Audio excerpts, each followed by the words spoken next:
Okay, we're gonna get started now. It's 7 o'clock Mountain Time. So we're gonna go to the first slide and just give you the next slide. So welcome to this, it's not a webinar, we're gonna have a dialogue. This is about empowering people to make a difference. Next slide, please, Donna.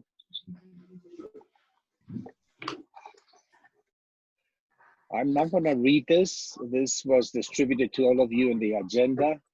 This was started in 2018. This is a definition.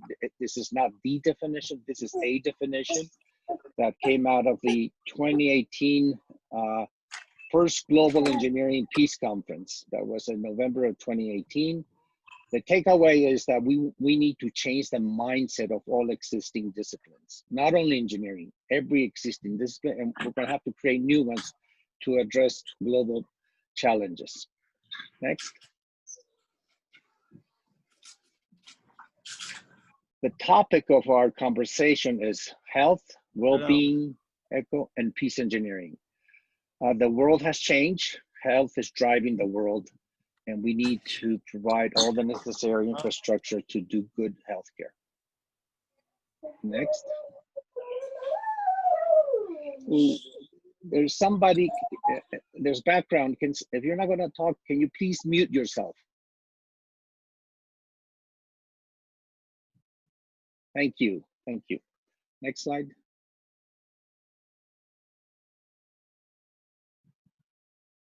So this is the agenda. We just made a change. So we're going to take a few minutes. So, want to go back, please? Yeah, so Bruce will talk right after I introduce it, the whole theme, and then we'll proceed with Bernard and Bill Oakes. Next. Let me give you some context. I am in the state of New Mexico. And for me personally, what we're trying to do is to enable and empower people, communities, and institutions to deal with global challenges, okay? New Mexico is very diverse. We have 24 different ethnic groups. We have 2 basic languages, Spanish and English. This is where we have one of the highest concentrations of scientists in the world because of the national labs. Every technology has been tinkered here in New Mexico, and most of that technology has gone elsewhere, has not really benefited the economic development of the state. We are a poor state. We are ranked number 49 out of 50 states. So we need to change also how things in New Mexico. So we need to respect the cultures that we have. We need to preserve the cultures. Something that is very important for us is people need to have access to information and knowledge. It has to be symmetric if we want a level playing field. If we have that, we will have also justice. I'm borrowing the phrase from Echo, to make a difference today, we need to all teach, all learn. We need to solve problems that are needed solutions today. This is the purpose of this alliance of peace engineering with ECHO, so we can address healthcare, well-being, and provide the necessary infrastructure and empower people to make a difference locally.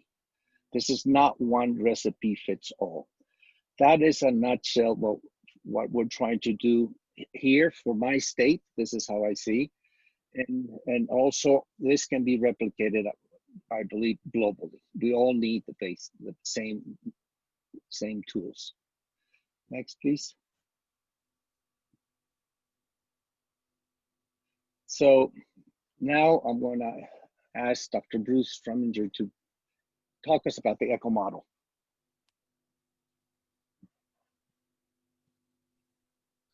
Great, thank you, Ramiro, and wonderful to see everyone this morning. I'm Dr. Bruce Strumminger. I'm a general internist and professor of medicine at the University of New Mexico, and I'm a senior associate director at Project ECHO.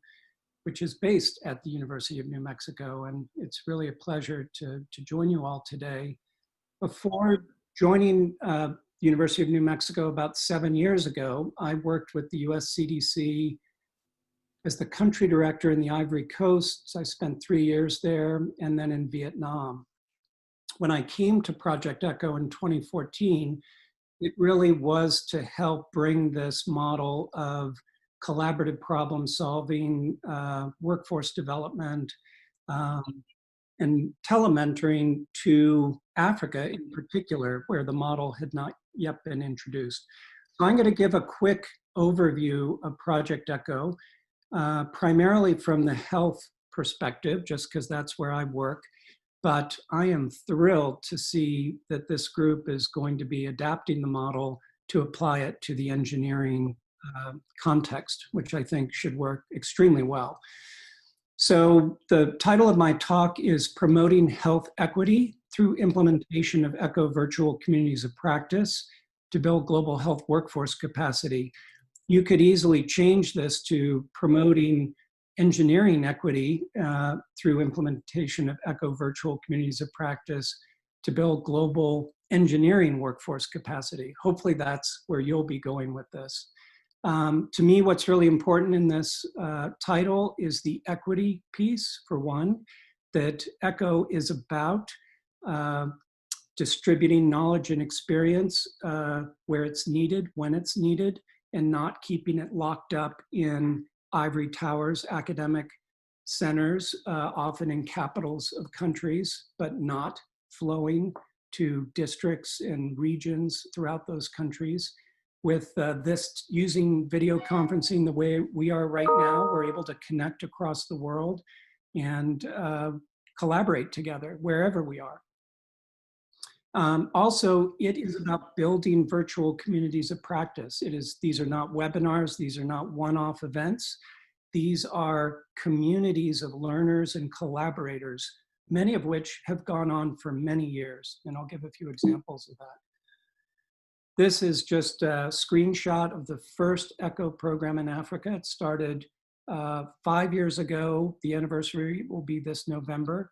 So this is in Namibia. It was an HIV ECHO, and it was a collaboration with the Ministry of Health in Namibia and a number of other partners, but it is owned and operated by the Ministry of Health in Namibia. And it has grown from a community that started with 10 large hospitals to a community that engages over 50 large hospitals, every large hospital actually and district hospital in Namibia. And it has been running every week for the last nearly 5 years. This is a slide from Kenya of a multi-drug resistant TB ECHO that started 4 years ago. And what's notable about this is everyone in this picture is connected on a mobile device across the 3 or 4G network in Kenya. Very flexible. So our mission is to democratize knowledge and dramatically improve access to best practice care or best practices to improve the lives of underserved people all around the world. And we do that by partnering with other organizations like the Peace Engineering Organization. Just want to go over, this is probably the most important slide. It's the model. The ECHO learning model is a bundle of 4 practices.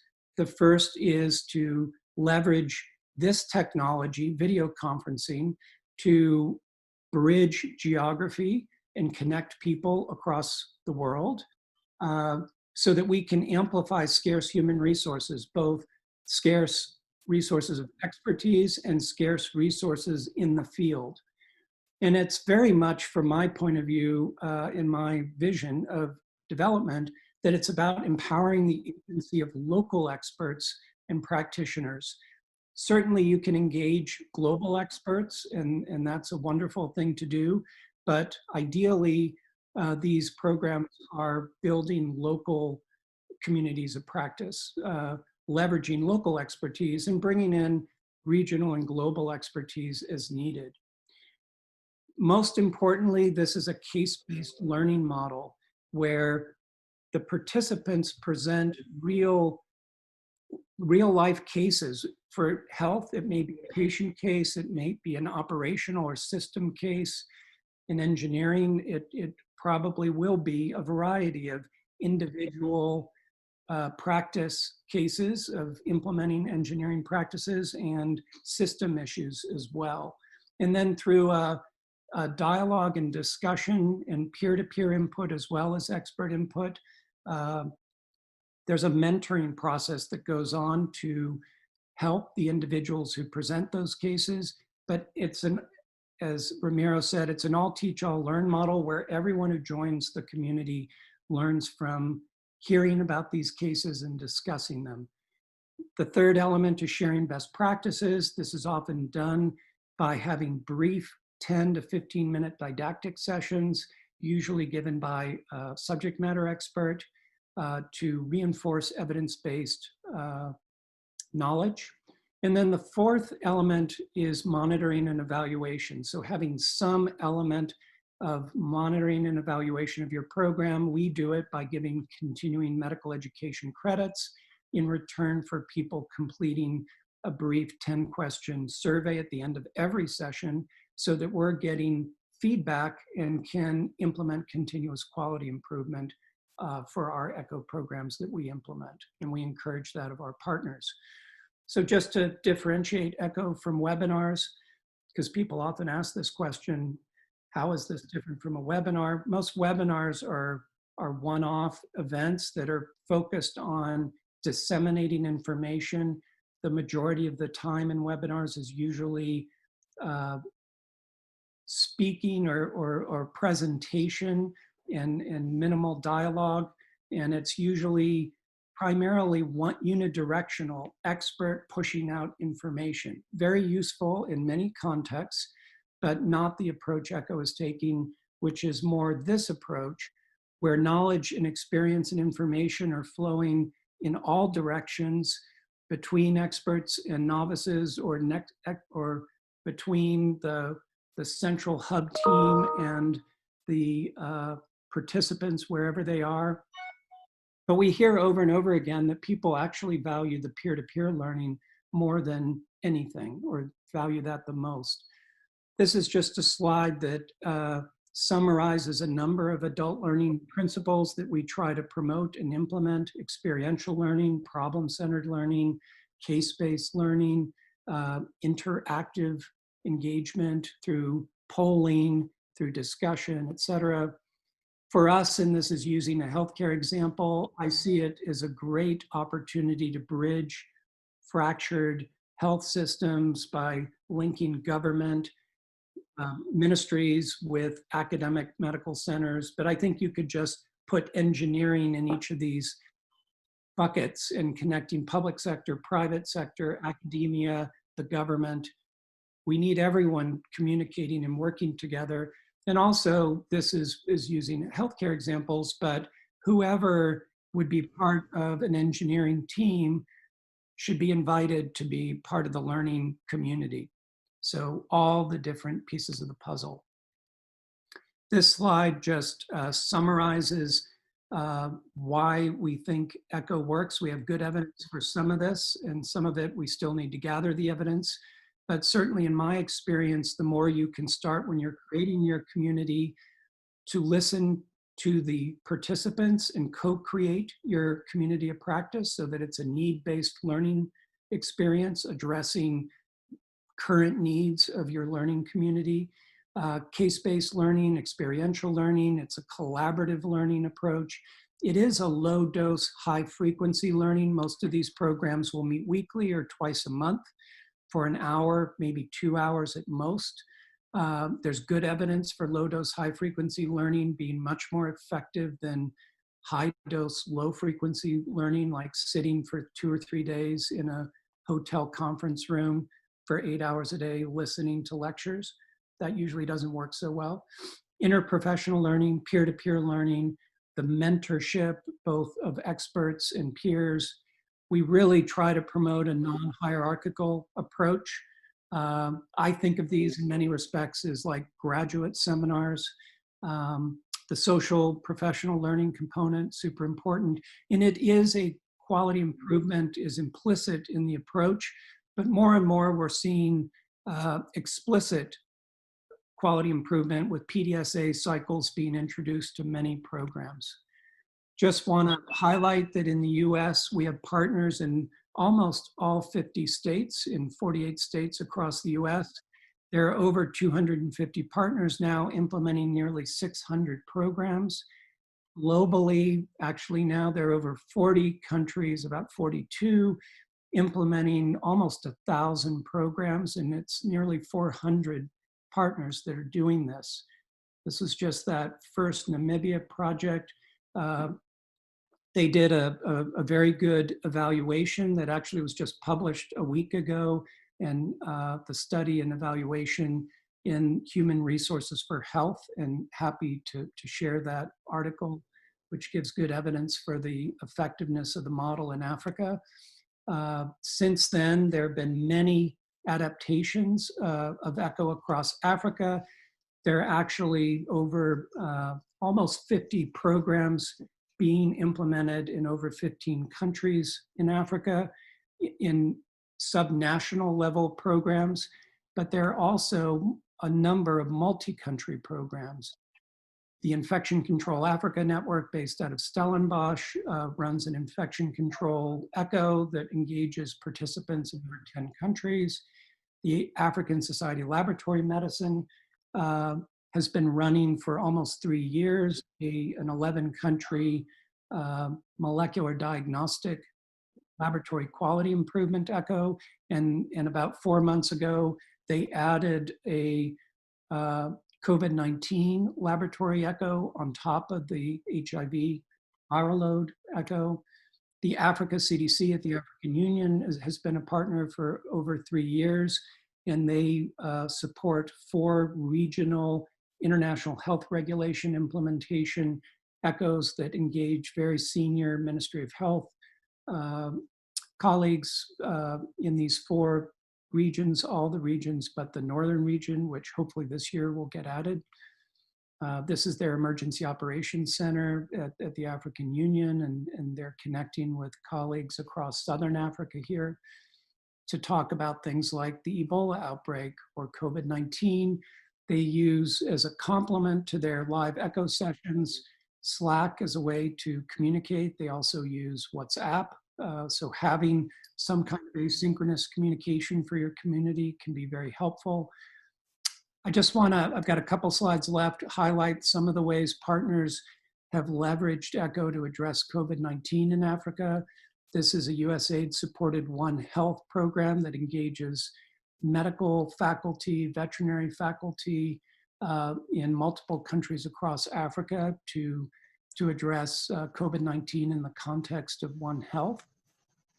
We've been working with the World Health Organization since about April to support them to do a number of programs that are engaging nearly all 47 countries in the WHO Afro region.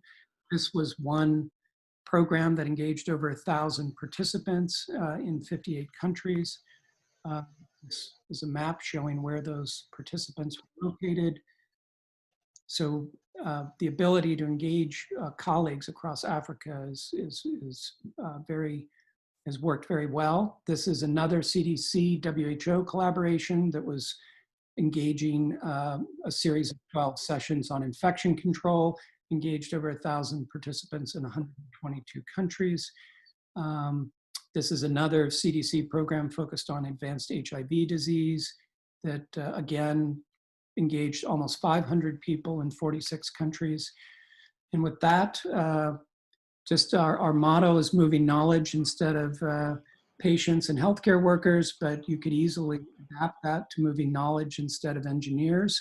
And with that, I'll end. And I don't know if we have time for 1 or 2 questions, Ramiro, or if you want to just. No, thank you, Bruce. Since you have to leave, we can probably take a few questions and then we can start. Questions, please, for Dr. Bruce Strumminger before he leaves.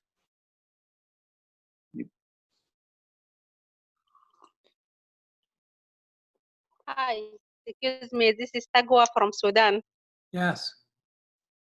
Yeah, can you please just tell the audience how to join the ECHO program? Well, how to become a partner and to start your own program, is that what you're asking? Yeah, yes, yes. Okay, great. And my colleague, Clark Wigley, who is on with me, he will be remaining throughout the session today and can also probably help by following up in the chat, et cetera, on details related to that. But basically, if you just write us an email, and Clark maybe can share who to write, we can reach out to you. It's a very simple process. We have some partnership documents. There's no financial engagement. It's free to be an ECHO partner. But we have some partnership documents that just outline things like intellectual property and how that's handled, what we're going to give you and share with you, which includes Zoom licenses at no cost and a number of other access to an online library of a lot of helpful information. We then run every month a virtual 3-day training. So you'll be invited to join one of those virtual 3-day trainings, which you can do from Sudan. And you take that training and then you design your program and implement it. Okay, thank you so much. You're very welcome. Yeah, can I just raise a question? This is Obiazi from African Engineering Dance Council. Yes, please. Okay, from the maps you were showing, it appears that you are more concentrated in Central and Southern Africa. The Northern Africa and West.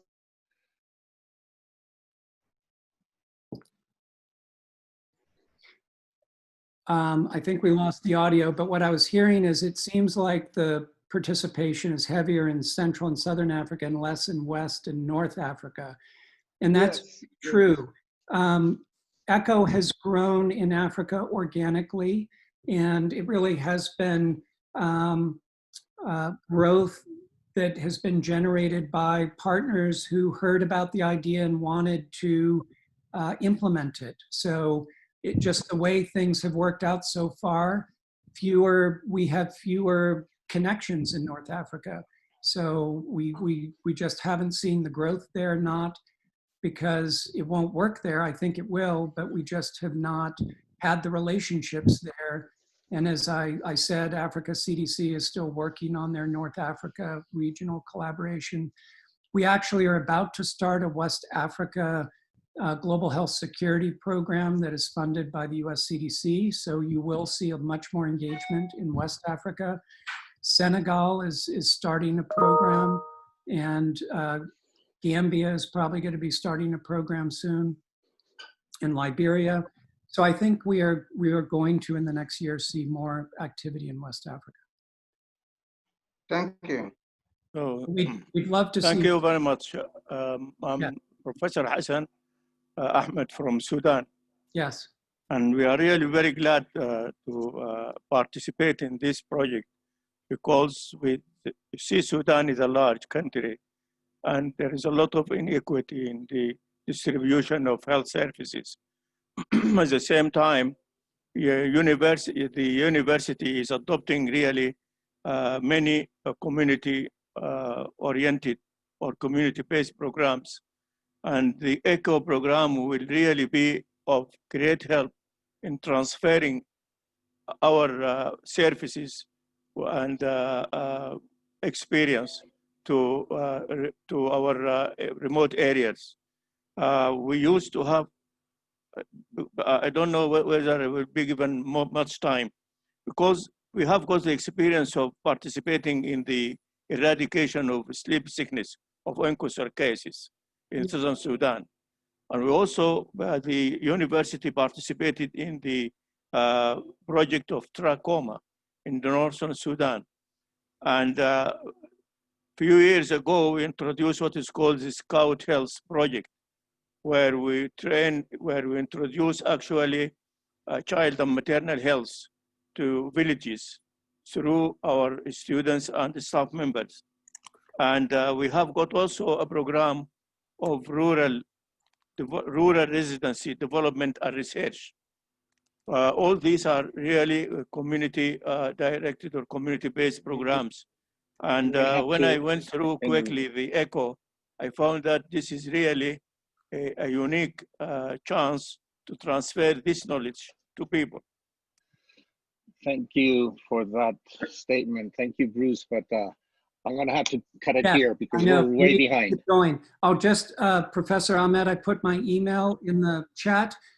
South Sudan has an ECHO program. And happy to share information about that. It focuses on HIV, and it's already there, so you can build on that. Thank you all very much for inviting me, and I hope you have a wonderful virtual conference. Thank you, Bruce. Okay, Donna, can you put the slides back? Thank you, everybody. There's great interest in this model. Now let's move everything now to what we want to do, which is related to peace engineering. For healthcare to be implemented and delivered to the remote sites, we need the engineering infrastructure. And this is, I think, what we can contribute to the world, bringing all the engineers to work together to solve specific problems. One of the key areas we think is water. The other one is energy and bandwidth telecommunications. So I'm going to stop here and invite my colleague Bernard Amadei.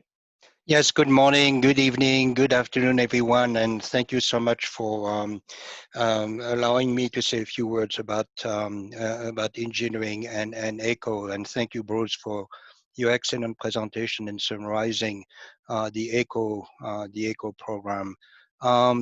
What I want to say is there's a very strong value proposition of integrating engineering into the ECHO program. I'm talking about integrating because when it comes to making the world a better place, I think our great vision is how can all people on this planet have the resources and the skills to live in a peaceful, healthy, and prosperous manner.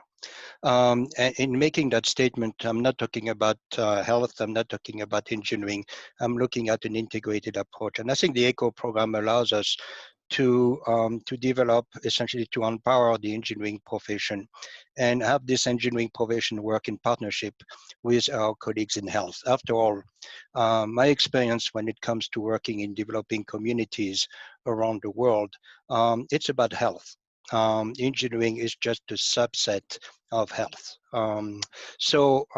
As Ramiro mentioned, we made an attempt at the first ECHO session a week or so ago with a refugee camp along the border between Mexico and the United States. That was our first attempt, and we are planning to essentially grow this peace engineering ECHO sessions over the weeks to come. As Ramiro mentioned, one area is the issue of water, right? I mean, we're talking about COVID-19, we are telling people to wash their hands, but they're going to tell you, hey, we don't have water. We don't have clean water. So of course, here's a good example of how engineering is connected to health. Same thing about energy. When you want to fight COVID-19, you need equipment, and that essentially requires energy. One of the ECHO sessions that we want to have in the weeks to come is how to power health clinics. Again, that's the link between energy and health. So I think the ECHO program represents a very unique platform for all of us around the world and our colleagues here from Africa to connect. And it's not a webinar. Imagine how much information we all have, how much knowledge we all have, the skills that we all have that have not been shared across, essentially across borders.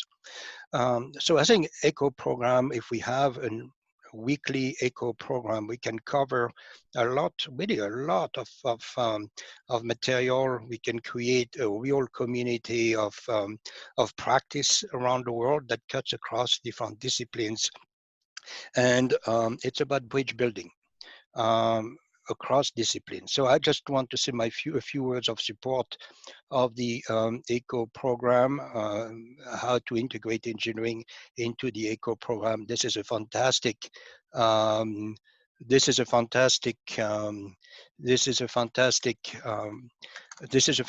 program. Someone mentioned my level of sound, it was low. This is a fantastic program, and I think we should endorse it. Thank you. Thank you, Bernard. Next, I'm going to invite colleague William Oakes from Purdue. Bill, are you connected? Yeah, I thank you, and I want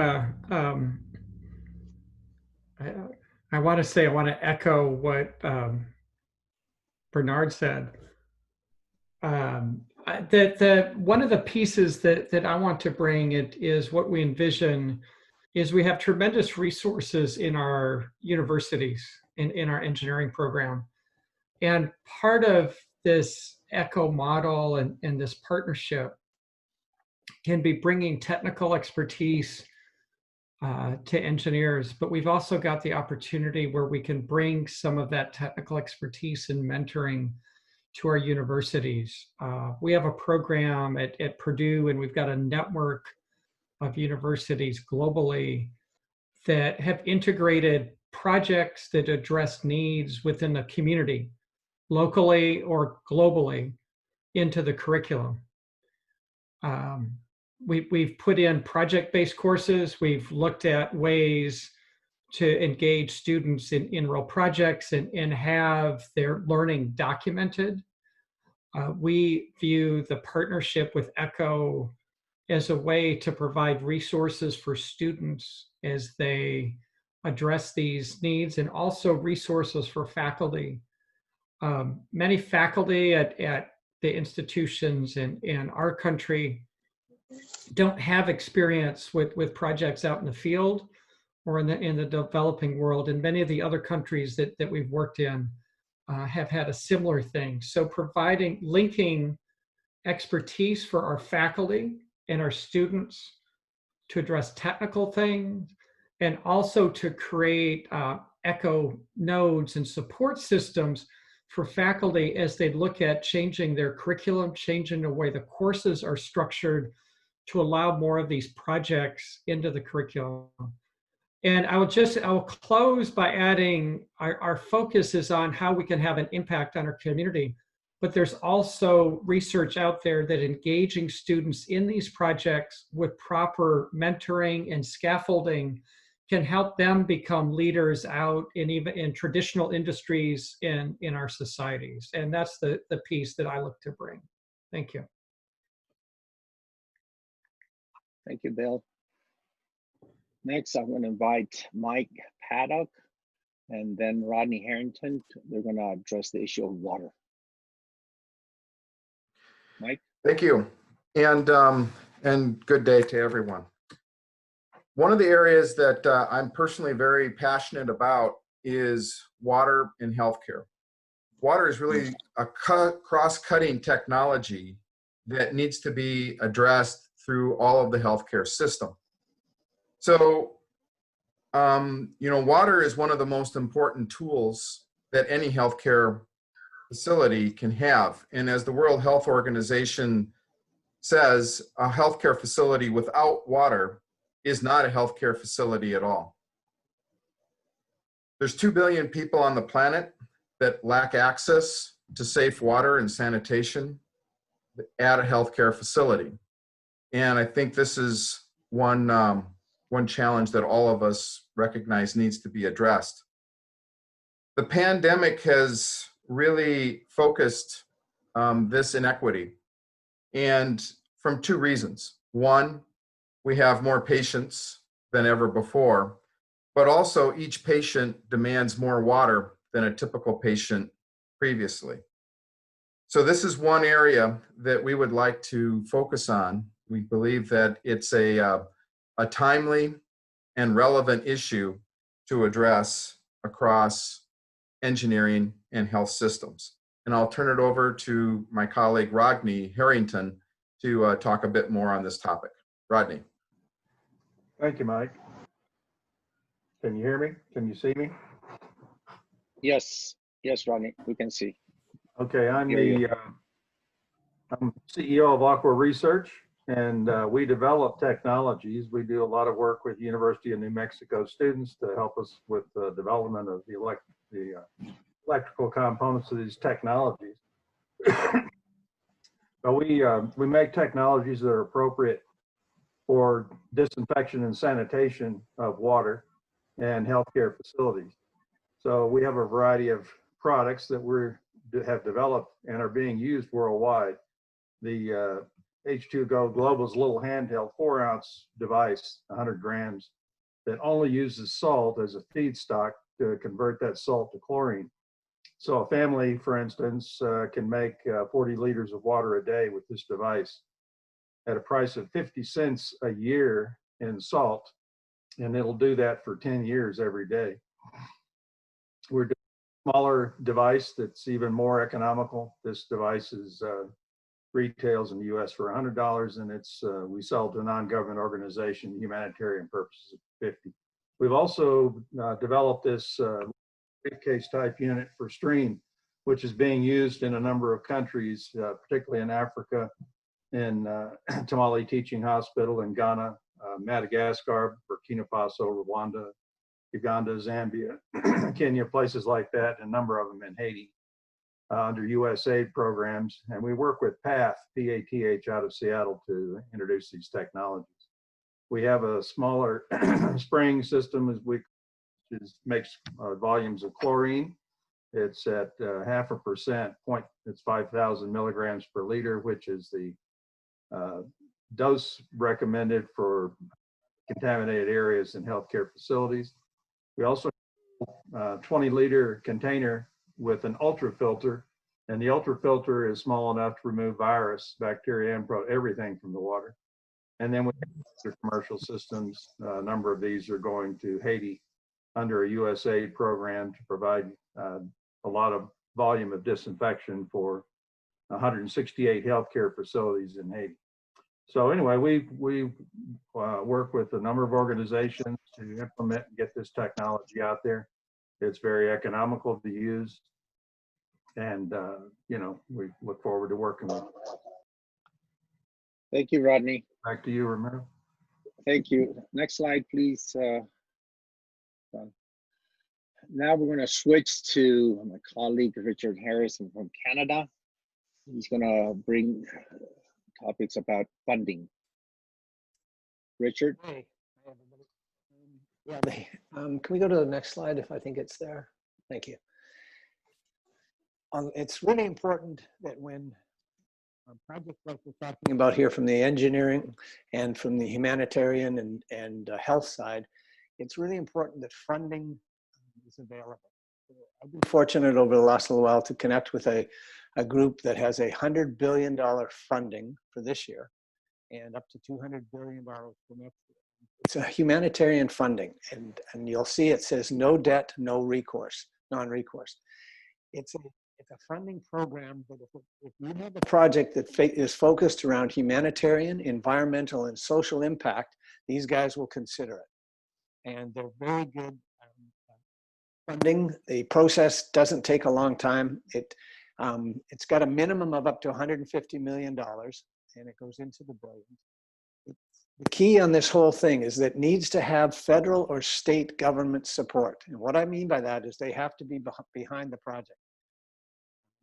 This group will not allow any under-the-table funding, any incentives given to people. It's a strict program, and it's managed by international accounting firms, but they do need the federal government. As I say, it's non-debt, and it starts from the very beginning. Could be the engineering process, it could be the gathering of data, the land preparation, all the way up. So if you're doing a housing project, it could be from the engineering drawings all the way to the completion. Hello, Richard. Hello, yes. Richard. Your mic is in and out. Are you able to speak directly into the computer? Yes, thank you. Is this better for everybody? Yes, yes, Richard, we can hear much you. better. Okay. Now we can hear you. Thank you very much. I wasn't sure if my headphones were working. Okay. No, we can hear him. We can hear him. Pardon me? Go ahead, Richard, continue. Okay. Now we can hear you better. Okay, thank you. So it's a funding program, and you can get a copy of this slide. And this slide really just says it. But at the end of the project, 60% of that project is gifted back to the country and the developer, and that's free of charge. So think of it as a 60% gift. So if you've got a $150 million project, you're getting a massive return. 40% is retained by the investors, and it can be purchased by the government or the developer for cost, no interest, but for cost. And the timing is once the paperwork is done, it takes usually a couple of weeks to do the paperwork, but once it's done, the first draw for the project can happen as quickly as 6 to 8 weeks. So again, it's a humanitarian funding. The idea behind this is to help countries like Africa take on financing that's non-debt that will help them develop projects right across the country. Any questions? Thank you, Richard. We're gonna continue, and we have a Q&A session after we finish. Thank you. Thank you, guys. Next, I'm gonna invite Jason Lee, founder and CEO of SmartCone. Hi, how's everybody today? Thank you for having me here. I really appreciate it. My name is Jason Lee from Canada. I've traveled the world installing infrastructure products like this before that you see in front of you on the slide. And I have to say that being Canadian, we focus on cultural preservation, but personally, for me, I like the humanitarian approach, and I want to say congratulations to everybody who's in this project to help make it something that we can provide these kinds of technologies and to people around the world. So part of my life, I spent the last 20 years traveling everywhere to multiple places in Africa, South America, Asia, and many places. And most of the places I go to are very underserved with infrastructure. But what I found in every place is that the people are innovative. The people have a lot to offer. They're ambitious. They want to do lots of things, but they don't have access to infrastructure to make it happen. And that's the biggest thing that we face. And so if the people that in these countries had access, then they could demonstrate and show how they could, make a difference in the world. And so we want to enable that to happen by providing a level playing field. And I understand that most of the conversations we're having so far are about health and helping and giving back, which are all humanitarian and wonderful. And I appreciate, but my part of it is the business. If you don't have a sustainability plan, if you don't have an infrastructure plan, it makes it really difficult to do all of those things. And so together with this team, you've heard from Rick on the funding side, together with this team, providing you with community-based access to technology is the goal here. This is the sustainability. This is how you actually get to incorporate yourself with all these different plans and technology and revenue. And that brings me to the last point, which is the community approach. By providing these components on a community level, it generates revenue for your community. It helps pay taxes to the government so that the government, when they get their piece of the system, which you have to do, right? Nobody's going to set this up and then, the government's going to come take their piece of the pie and you're left with nothing again. We don't want to do that. Instead, we want to have a community focus, which is the great thing about this strategy that we're putting forward to you now. We're building the first one in New Mexico. But SmartCone itself, which is my company, has relationships with the other global 5G companies. We can't hear you, Jason. Yeah, there's somebody had a phone ringing there. Oh, okay. So anyways, sorry. That's okay. So having relationships with the North America's largest nuclear power company, with two of the world's biggest site 5G companies, some of the biggest internet companies, IBM, Accenture, all the big technology players are SmartCone's partners. And we're bringing that all to you so that we can have a community-based ecosystem along with the funding so that you can provide all these wonderful gifts that you want to give the world, and it's sustainable. That's our goal. Thank you, Jason.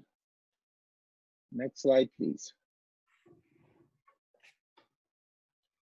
So these are the 3 areas that we have identified that would like to start. We're not limiting to these areas, but I think they're all connected and they're needed. We want to generate these community of practice where everybody teaches, everybody learns, and we empower the communities to make a difference globally. Next slide, please. So if you want to get involved, you have my email. You can send me an email at UNM if you want to learn more about Project ECHO. All the information of ECHO you can find in the Ifees homepage. If you want to learn very specifically about the COVID-19 response, that is the web link. If you access the ECHO webpage, you find all the different areas in healthcare that they are dealing with globally. And next slide, please, Donna. And now I want to open up for Q&A.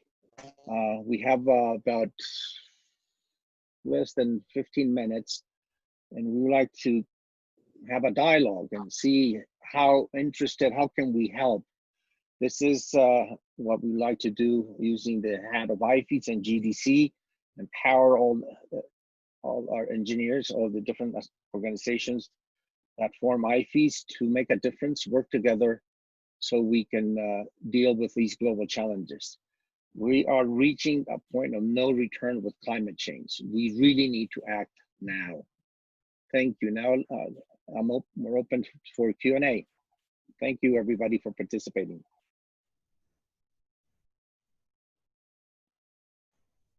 Questions, comments? So it's time for questions.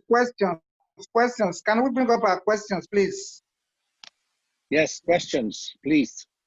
Okay. Christian? Yes, Christian. Yeah. I think, first of all, we need to thank GEDC and Ifees for supporting this program, particularly for Africa. It gives us a hope that, yes, when we want to do something, we've got friends across the world that can work on our problems. Now, one of the fundamental things about sustainability is the ability for people to innovate or to look at the problems they have and think through how to solve it. And it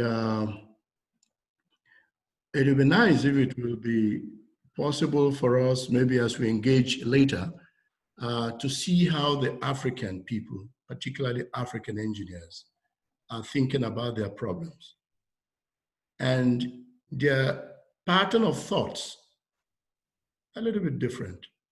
They start with the most important, the most basic things, and then build up to the most sophisticated. I think it's a very good meeting, and it's given us a clear picture that we can engage with more people. There are, particularly in Nigeria, we close to graduate about 13,000 engineering graduates every year. At any point in time, there are about 80,000 engineering students. And we have a very active deans of engineering that identify issues, problems, and they would like to solve it from their own perspective. Of course, collaborating with people outside. So this is a very good, it's a very good platform. I think as we engage ourselves, we will then come up with some more things. There are some issues we're handling today. You can see, if you notice in I've been checking that the number of drops, people who have been dropping and coming back to this seminar have largely been from Africa. I've been taking note, I can give you the count now. And it shows there is a communication problem to engage on just a simple Zoom meeting. It's a very serious one.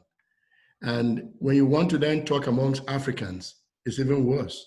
It's even better because we are communicating to UK, US, Amongst Africa, so communication is a big problem. And I think we're going to engage the team on communications. Water, of course, is also a problem. So it's a good, in summary, this is a good platform. We'd like to encourage it, but think from the African perspective. Thank you. Christian, this is Jason Lee speaking, and I want to congratulate you for summarizing African needs and specifically Nigeria. I spent, personally, I spent a great deal of time in Nigeria. I don't know if you're familiar with the Ekwa Hospital and Education Center in Kogi State, but Don Campion, Don Camp's a friend of mine, so I helped there as well, and I pounded my share of yam. But so when I was in Africa, in Nigeria, quite a few different accounts, I spent time with technologists and the National Assembly and so on. And I have to agree that with you that the potential for the talent in Africa and Nigeria is immense.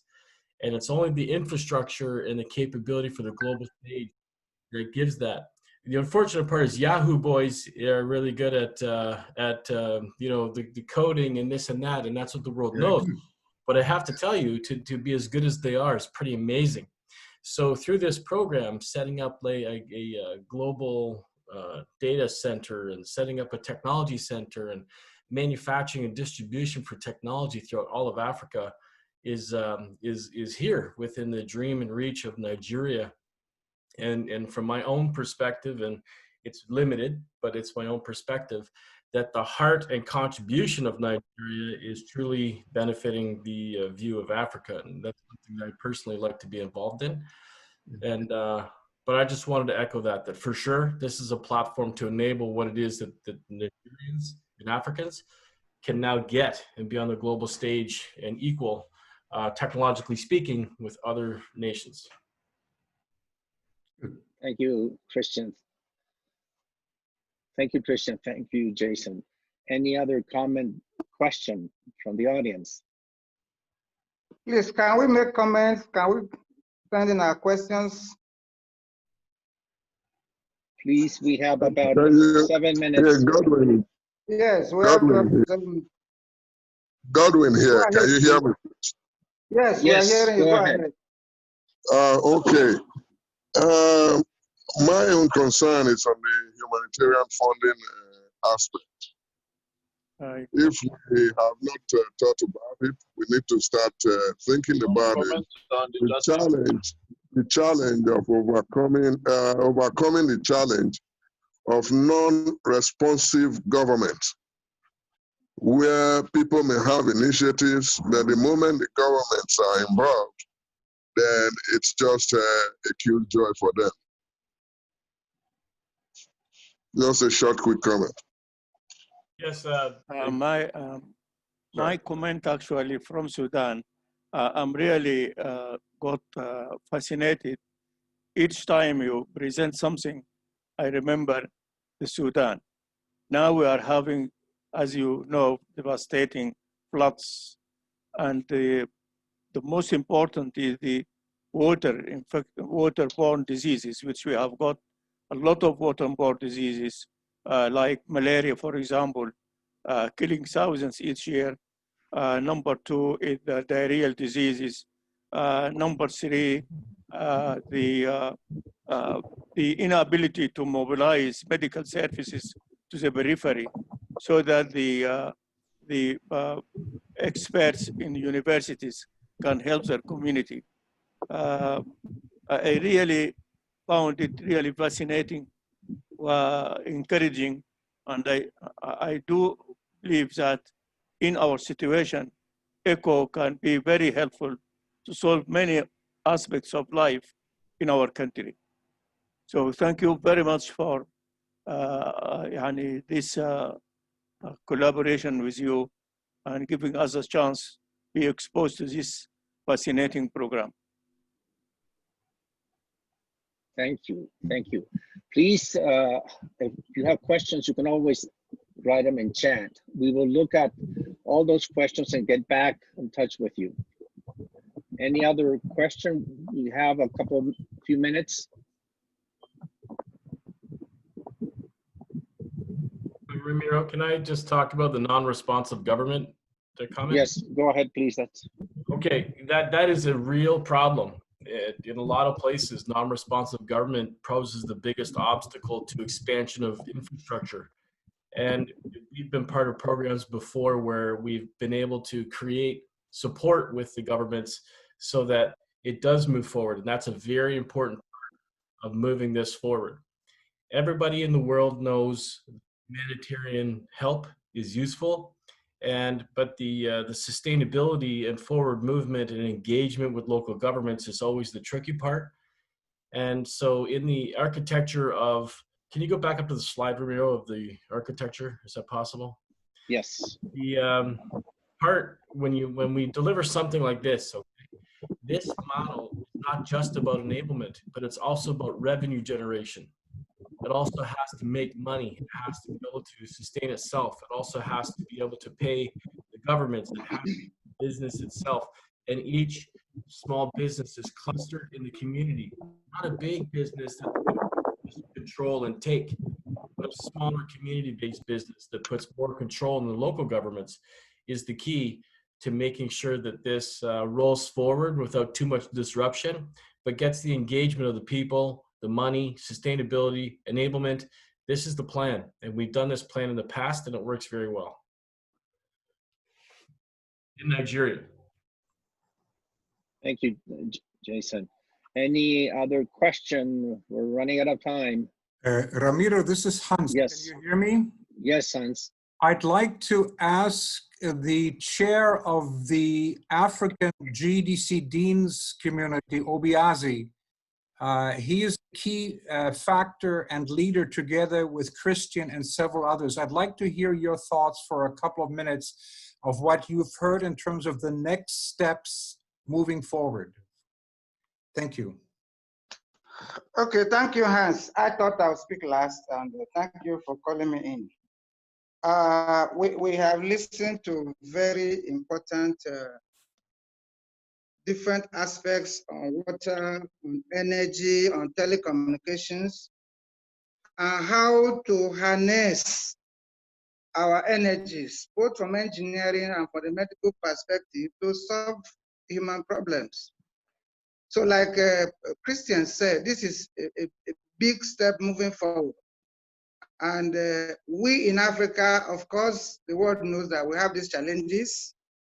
And like somebody spoke just now, that we have, across many of the countries in Africa, we have unresponsive governments, non-responsive governments. So I think we also need to begin to think outside the box. How do we go ahead to do what we want to do, even in the face of governments that are not responsive? Can we work with the universities? Can we work with the engineering organizations? Can we work with the medical organizations? Because our governments have problems. So I think moving forward, we need to begin to package collaborative proposals. They've given us links with which to work with. So we'll have follow-up meetings to discuss how do we engage with ECHO, how do we engage with the different organizations that have been brought forward to us, so that we can move this process forward. I have been looking at participants throughout this meeting, and the thing has been going from 70 to 80 to 90, it drops, and that's because people are having issues with communication. So we need to deal with that. Water is a challenge. Energy is particularly a challenge in Africa. Apart from 1 or 2 countries in Africa, the rest hardly have 24/7 power supply. So that's an issue that we can also address. But overall, I want to appreciate Dr. Ramiro for this wonderful presentation, for assembling the team that he has packaged to make this presentation. So I want to appreciate my paddock, William Oakes. I want to appreciate Rodney Harrington, Richard Harris, and Bernard Amadei. In fact, William Oakes, if Hans Hans, I don't know if you can remember in 2013, when we went to University of Purdue, you know, I think we met with him. So seeing him again on the screen, I was happy to see his face. So I want to appreciate Sam Mukasa. I want to appreciate our friends from South Africa, from Sudan, from Nigeria, from Zimbabwe, from Kenya, that have participated in this meeting. Our friends from India, Professor Mani, I want to appreciate you. I can see others from India were in this meeting. Our friends from US were in this meeting. So it has been a wonderful, wonderful meeting. Moving forward, we need to hold follow-up meetings to plan out how we can make up proposals to engage with the ECHO and peace engineering. Thank you very much. Thank you. Thank you. Christian, let me just address, let me just specifically what Hans has requested. There are two areas of action that we need. One is how to relate the health and engineering. It's going to be an action, a route that we have to follow. The next one is there are countries already dealing with problems. I can do Nigeria, for instance. We've handled, since this COVID-19, all the deans in Nigeria have been meeting on 5 problems. And some of them have submitted proposals, very clear-cut proposals, how to solve them. I would recommend that 2 weeks from now, let's have a follow-up meeting. One, there is to look at, maybe we'll start from Nigeria. If Kenya has got one, or South Africa has got one, they can also bring up. We just tackle one problem out of the myriad of problems that the engineers have identified. And then we use this as a case to see how we can collaborate. We have issues about these telecoms, which all our students were not able to communicate, do their virtual learning during the lockdown. It's an issue. And we can take one from, maybe start with Nigeria for now, or if there's any other one, we take it, we deal with it, and then use it as a case study. And then from there, we may find that every two weeks, there's a need for a meeting, action meeting. Thank you. Thank you, Christian. Let me say something. We can divide, like you said, Christian, there's 5, I think you guys identify 5 key areas. So yeah. What we can do is come up with 5 different echoes, one per challenge, or other challenges. Something that we need to address also is COVID testing, PPE equipment, right? Personal protection equipment, medical waste. So there's a lot of issues that are coming up. But what we can do, you have to drive this. This is the African Deans. Identify the challenges, and we will start an ECHO program for you on every channel. We will provide the Zoom connection. You just tell us where do you want to start, and we can start the platform immediately. Okay, thank you, Ramiro, for that offer. We promise you that we're going to get cracking in the next few days. Within the next 1 or 2 weeks, we'll have another meeting where we are going to develop strategies for engagement. Perfect. Thank you so much. Again, what we're doing is for Africa and by Africa. So all we want to do is provide that platform and for you to reach out to people like the team we have assembled here. They're ready to work with you. So just let me know how we can help. I want to thank Ifees. I want to thank GDC. I want to thank all the wonderful team that have assembled today. I want to thank the audience, all of you, for participating, for your questions, for your interest. I think it's a go. There's no time to wait. We're ready to move whenever you are. That's my offer. Thank you very much. We appreciate all our partners from across the world. Thank you for those from Africa. Thank you from all the 5 regions of Africa. We hope that we'll take this process forward. Like we have been saying before this webinar, we have done enough of talking in Africa. It's time for action. And action, we promise, we're going to start. Thank you very much. The last thing I'm going to say, this is your project. Run with it. Yes. Thank you. Thank you very much. It's an excellent opportunity. Excellent opportunity, really. Thank you. Professor Lormaye is there. Yes. Okay, Lormaye. Professor Lormaye has been with us since. Yes. No. I think we should think about, can we meet in a week's time? Let's have a quick thoughts. Teresa is there. I can see Teresa. Teresa is there. Claude is there. Claude? Claude is there, don't find, yes. Bonjour. Let's think of a meeting next week. Can we suggest maybe Monday next week is okay. Monday next week, yeah. Same time. Yeah. So Claude same is there. Time Monday. Is there. Monday. Yes, Monday can work. Claude, how are you? I want to say Monday will be all right about this time on Monday. Yeah. Okay, it will be all right Monday next week, inshallah. 1 o'clock. Is it 1 o'clock? Same time Monday. Okay, let's. That is 2 o'clock Nigerian time. Same time Monday. Okay, so you will receive the links. Okay. Yeah, and it will come from Ramiro or from our local, since. Basically, you will write a note on this, and then, clear call, we need to identify 5 or 6 areas we want to work on, so that we don't dissipate our energy. Sudan. And we don't lose the momentum. Yeah, no, we won't lose it. No. Normally, when we start, we can't lose. So Hassan is there. Tagwa is also there. Ahmed, you're also there. Yes. So when we meet, we'll just identify 5 areas. One of them should be how to link up with engineering and medicine.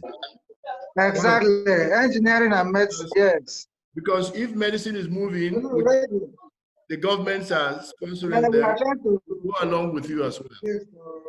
Ahmed, you are in medicine, aren't you? Ahmed, you are in medicine. Yes. No. Yeah. So you need to think out what to discuss, how to link up engineering and medicine.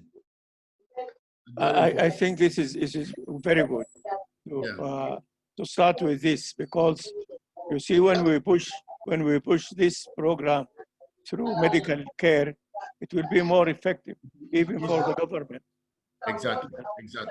Yes. Okay. Sam Mukasa is also there. Sam Mukasa is there. Yes, Sam is there. Very good, Sam. So let's see how we can bring in our medical colleges and our medical colleagues on board. And like somebody mentioned in the course of our discussion, let us begin to see how we can think outside the box. Because we all recognize that our governments in Africa, they constitute a problem to the pace of development. So is there any way, is there any approach, is there any methodology or any procedure we can adopt? That's what we need to. That can bring in less of government and more of professionals. So let's begin to think along that line. So I think we have started very well, and we will not lose momentum. We'll keep pace. We'll keep energy, and it's a wake-up call for us in Africa to engage with the world